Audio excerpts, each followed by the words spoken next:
l'éclat, dans l'étoile, pareil, au-delà des pays. Comment dans l'école de dans la conduite. Alléluia.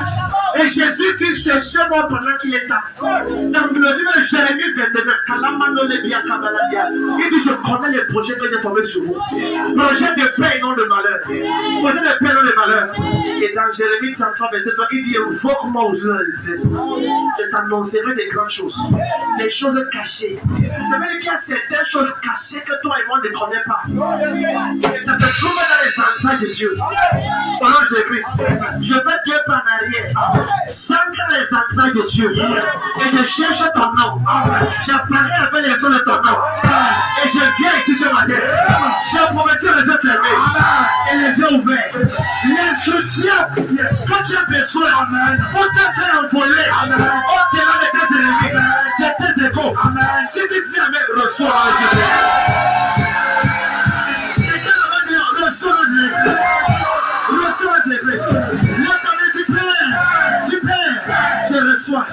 Du Père. Je reçois. Je reçois. Et la Bible dit que lorsque l'enfant et là, quand Laban poursuivait Jacob, alléluia, et Laban qui était le beau-père de Jacob, il voulait arrêter Jacob. La Bible dit que la nuit, Dieu l'a apparu. Et il a dit que si tu tentes de toucher mon serviteur, je vais éradier et exterminer toute ta descendance. Amen, amen.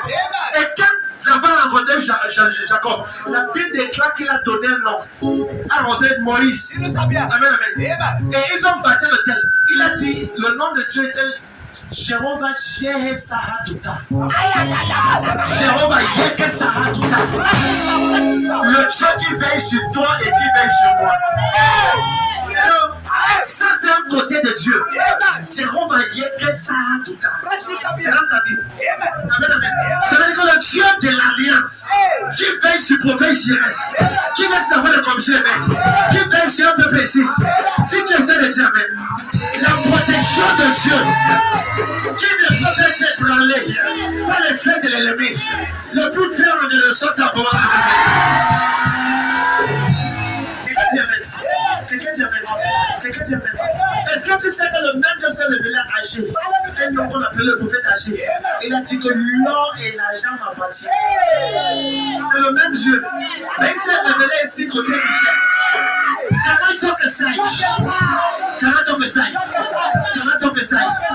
Le côté de Dieu qui va mettre le repos dans ta vie. Je t'aime Amen avec toi. Donc Amen, établis la parole de Jésus. C'est le chef de Dieu que tu rencontres qui te donne une foi dans ta génération. Le chef de Dieu. Alléluia. C'est le niveau de Dieu que tu rencontres. Arrête d'être un donneur d'histoire comme Géasi. Oui. Quand j'ai lu l'histoire, j'ai mal. Géasi, tu as marché avec le grand Élisée. Comment se fait-il que quand on appelle les gens au palais pour raconter l'histoire d'Élisée, c'est toi qui viens raconter l'histoire. Tu racontes l'histoire d'un prophète dont tu portais le sac.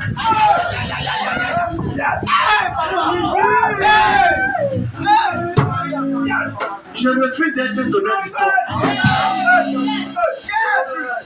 Je vais être la réplique du manteau que je suis. Je refuse de marcher à côté d'un prophète. Je refuse de marcher à côté d'un prophète Jérès. Et je ne transforme pas la grâce de Dieu que c'est sa vie. Je refuse. Avant de te regarder d'une chose. Ta proximité n'est pas la connectivité. Tu peux être proche de ton prophète, mais tu n'es pas connecté. Géasi était trop proche, mais il n'était pas connecté. Et donc, ce n'est pas parce que tu prends le sang du pasteur, tu es Jésus pasteur. C'est une affaire de cœur à cœur. Élie a dit à Élisée, reste ici, Dieu m'appelle le Jourdain. Il dit, ton Dieu est vivant, et ton âme est vivante. Je vais te suivre. Pourquoi il a mentionné Dieu et son âme? Je vais t'expliquer ça.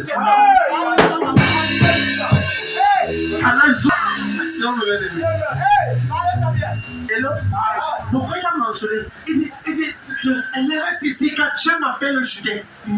Il dit ton Dieu est vivant. Et ton âme. Quel niveau auquel tu veux connecter à un homme? Connecte-toi à son Dieu. Connecte-toi à son esprit. Si tu te connectes seulement à son esprit, les gens vont te décourager. Mais si tu te connectes d'abord à son Dieu et à son esprit, quand les gens vont te décourager, c'est son Dieu qui va te dire de continuer de le suivre. Beaucoup de personnes sont connectées seulement à leur Père et non au Dieu de leur Père.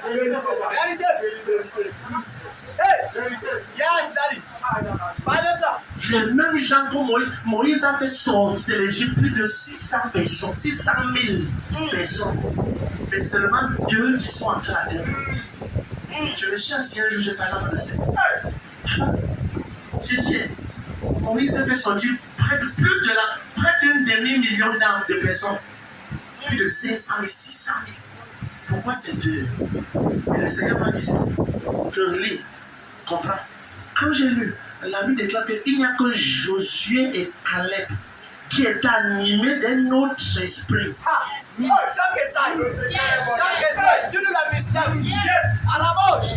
pas animé de l'esprit de la religion. Il n'était pas parce que l'esprit de la région de l'Église, non, tu viens seulement à l'église quand on ne peut pas me prêcher. Quand c'est seulement le pasteur qui est là. C'est l'autre esprit. C'est l'esprit du Saint-Esprit qui te convainc que si pasteur j'irai est là ou pas, la présence de Dieu est présente. Je viens dans l'église, même si mon prophète ne prophétise pas sur moi. Si je suis seulement présent, son Dieu va me localiser. L'autre esprit là, c'est le genre d'esprit que tu viens à l'église. Seigneur, même si on n'appelle pas mon nom, je vais appeler le nom du Dieu de mon pasteur. Et il me connaît mieux. Amen. Et il connaît mes problèmes. Amen. Et à chaque fois, tu vois la Bible de Josué et Caleb. Et quand Josué entrait à la terre promise, la Bible déclare que Josué n'a pas fait comme Moïse. Du temps de Moïse, ce n'est que Moïse qui écoutait la voix de Dieu. Du temps de Josué, tout le monde écoutait également Dieu. Parce que Josué avait pris la peine d'enseigner le peuple à connaître le Dieu de leurs alliés. Si je jeûne pour toi, c'est bien. Mais si elle ne t'enseigne pas comment jeûner, je ne t'aide pas. Si je prie pour toi comme je le fais tout le temps, c'est bien. Mais si elle ne t'amène pas souvent, prie toi-même. Tu ne fais pas du bien. Un père. La meilleure façon qu'un père peut t'aider, c'est de te transmettre ce qu'il a. Est-ce que tu sais, maman, que la Bible déclare qu'Abraham donna tout ce qu'il avait comme richesse aux enfants de concubines. Mais à Isaac, il donna sa bénédiction. Amen. Amen. Sa bénédiction. Ça veut dire que la bénédiction, c'est ce qui déclenche les richesses. Amen. Yes. Amen. Tu peux être riche sans être béni. Oh, yes. Yes. Mais tu ne peux pas être béni sans être riche.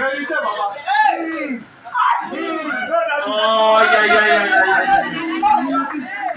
beaucoup de chrétiens courent après la richesse, mais ne courent pas après la bénédiction. Dans Proverbe 22, Proverbe 10, verset 22, il dit c'est la bénédiction de l'Éternel qui enrichit. Yes. Je suis au bon endroit. Je suis au bon endroit. C'est la bénédiction de l'Éternel qui enrichit. Tu ne peux pas être béni sans être riche. C'est la raison pour laquelle que lorsque Ésaü, du temps de son père, il avait déjà 2 femmes, il avait sa maison. Mais Jacob a couru pour la bénédiction. Amen. Amen. Et quand Ésaü est rentré, et son père a dit, qui es-tu? Il essaie, Ésaü dit, mais qui est venu avant toi? Il dit que j'ai déjà tout donné à ton père. Ça veut dire que la bénédiction se trouve dans la parole prophétisée de ton père. Quand ton pasteur déclare par ton père, ça ne doit même plus être ton pasteur. Si tu veux avoir encore ton pasteur comme ton pasteur, tu ne peux pas avoir sa bénédiction.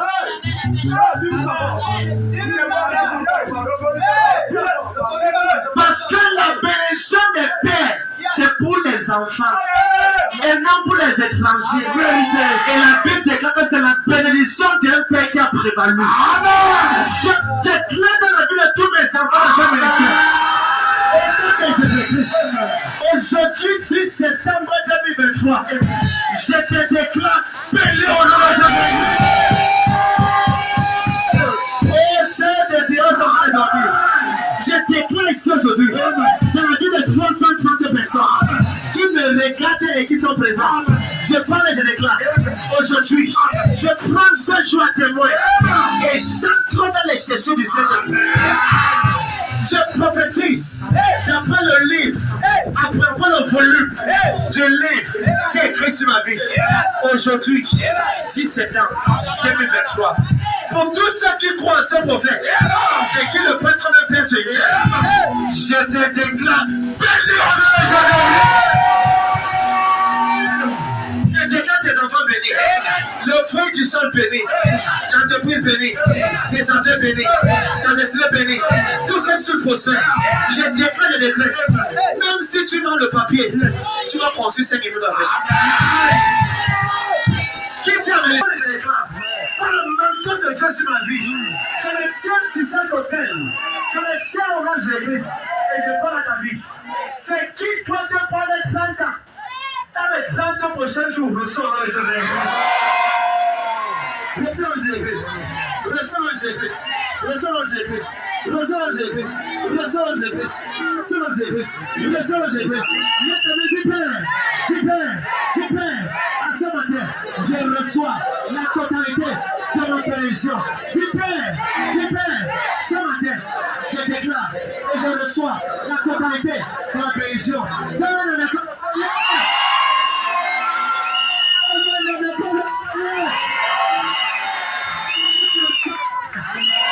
Quelqu'un dit Amen. Maintenant, le Dieu Père, dit Seigneur, ce matin, je reçois la bénédiction en totalité. Seigneur, je reçois la bénédiction en totalité. Tu ne peux pas être béni sans être riche. Amen. Amen. Parce que à chaque fois que Dieu met les mains, non, il le bénit d'abord. Comment il sait cela? Dans Genèse 12, verset 2. Lis cela, c'est la Bible. Il dit à Abraham, je te bénirai. Amen.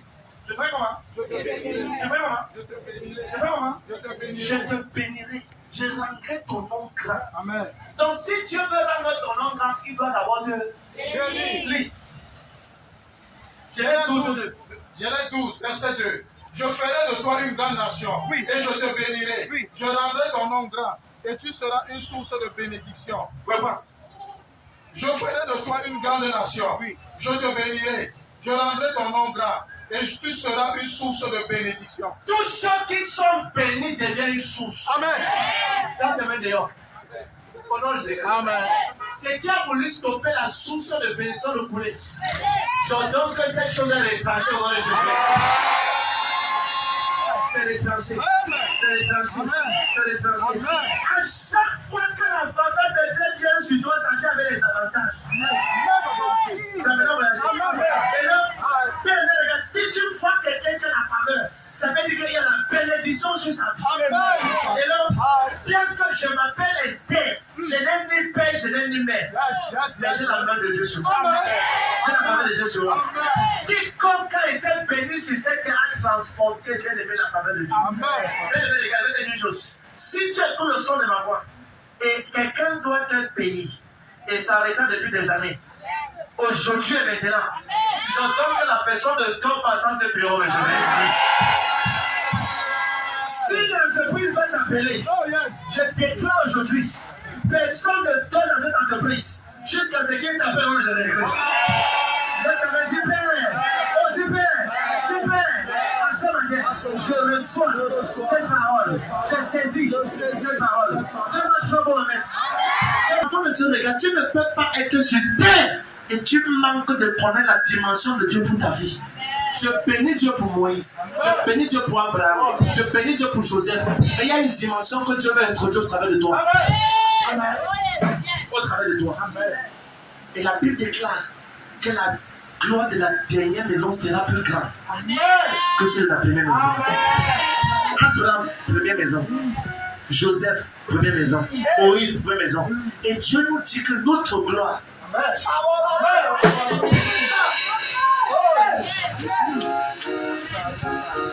on ne doit plus dire où est le Dieu d'Élie. On doit dire où est le Dieu de maman Gisèle. Où est le Dieu du frère Roland. Où est le Dieu du prophète Jésus.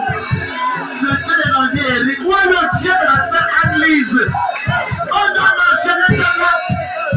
Parce que la gloire de Dieu m'a encore bien cramé. J'arrête ta main dans l'esprit. J'arrête ta main dans l'esprit. Je t'amène au prochain niveau dans l'esprit. Au prochain niveau. Je vais avec le tonnerre.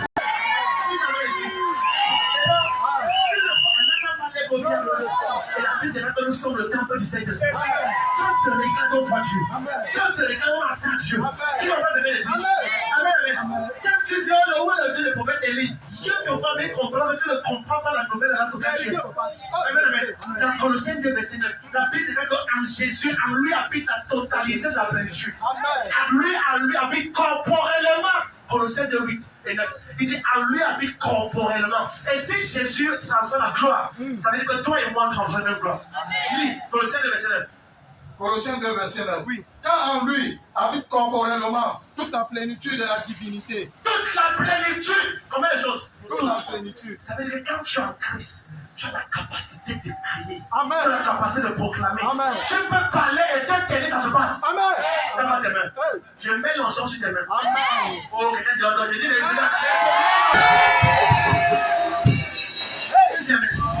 et donc, je sais Jésus-Christ qui est plus puissant que le Dieu en tête de sa main. Et donc, qui on va se dire? Je dois marcher avec Dieu. Et la Bible de livre de Marc, chapitre 16, verset 9. Et ils s'en allaient prêcher partout. Le Seigneur travaille avec eux. Confirmer la parole par les miracles. On va pouvoir te voir et on reconnaît que celui-ci c'est Dieu. Celui-ci c'est celui-ci c'est. Avant de Dieu, regarde. Ne te limite pas seulement sur ce que tu as lu dans la Bible. Tu dois continuer le processus de ce que tu as lu. Amen. Amen. Je vais te dire une chose. J'ai tellement faim et soif de Dieu. J'ai tellement faim de Dieu que le cri de mon cœur, c'est d'introduire une nouvelle dimension de Dieu sur la terre. Amen. Dis Amen ici. On te parle d'un nom comme apôtre Joseph Ayo Babalola. Donc là, l'histoire raconte que nos gars priaient jusqu'à ce que le sol s'est percé. Les cailloux. Un gars tellement prié que les anges ont apparu sur le caillou. Les pieds des anges, l'empreinte des anges sont restés jusqu'à ce matin. Il était dans la montagne un jour priait. Apôtre Joseph Ayo Babalola, il a parti voir le Seigneur. Et là, un jour priait la montagne, il priait le soir. Il a parlé au rocher à sorti l'eau. Jusqu'à aujourd'hui, plus de 30 ans après, le rocher qui est là a dit ça vaut mieux toujours l'eau. Et l'eau là opère des miracles étranges. Un jour, il était en train de faire des répétitions avec ses enfants à l'église. Et il était en train de partir. Il priait, il chantait. Pendant qu'il chantait, il a commencé à décoller du son. Il commence à voler. Le batteur dit, papa est en train de partir. Il a sauté, il a arrêté les pieds de son papa. Je parle de quelqu'un. Yes. J'ai soif de Dieu. J'ai soif du Seigneur. J'ai soif de Dieu. Seigneur, moi je prie comme ça souvent. Seigneur, ne me donne pas 1 million de francs. Mais donne-moi 1 million d'âmes. Ne me donne pas 1 million de francs. Je veux 1 million d'âmes. Je veux me présenter devant le Seigneur avec au moins 1 million de personnes. Pour dire comment voici ce que j'ai gagné. Parce que c'est ce qui comptera pour l'éternité. Parce que moi j'ai besoin de Dieu. Quelqu'un dit Amen. Alléluia. Mais quel est le cri de ta soif? Amen, amen. Un jour j'ai entendu l'histoire de quelqu'un. J'ai dit, papa, ça c'est normal ça. Je vois quelqu'un qui se tient un peu. Avant de dire, regarde, quand tu as soif de Dieu, ça ne s'explique pas. Amen, amen. Yes. J'étais en prière. Un jour j'étais en prière. Je priais. Après, je dis que non, la fin est presque normale.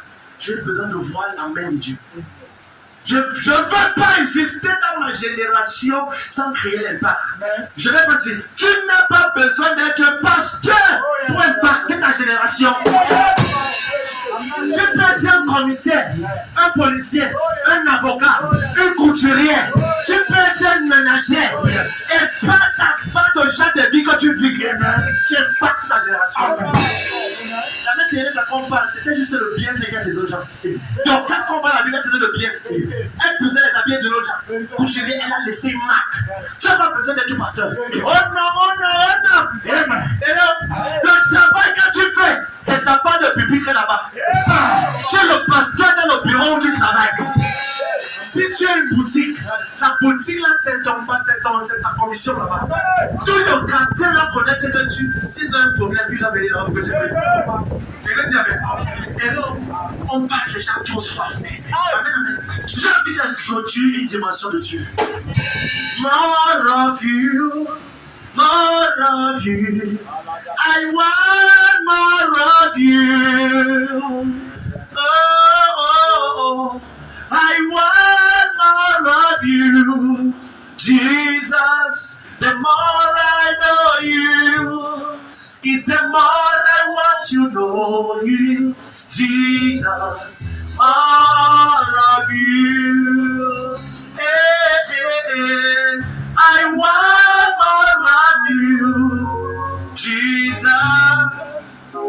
I want more of you, Jesus. The more I know you, is the more I want to know you, Jesus. More of you. Je veux plus de toi, Seigneur. Je veux plus de toi.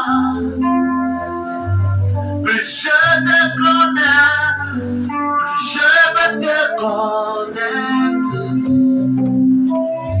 De toi. Et je dis amen. Plus je veux connaître Jésus. Et moi j'ai besoin de plus de toi, Seigneur. Plus de toi. Plus de ta ressemblance. Plus de toi.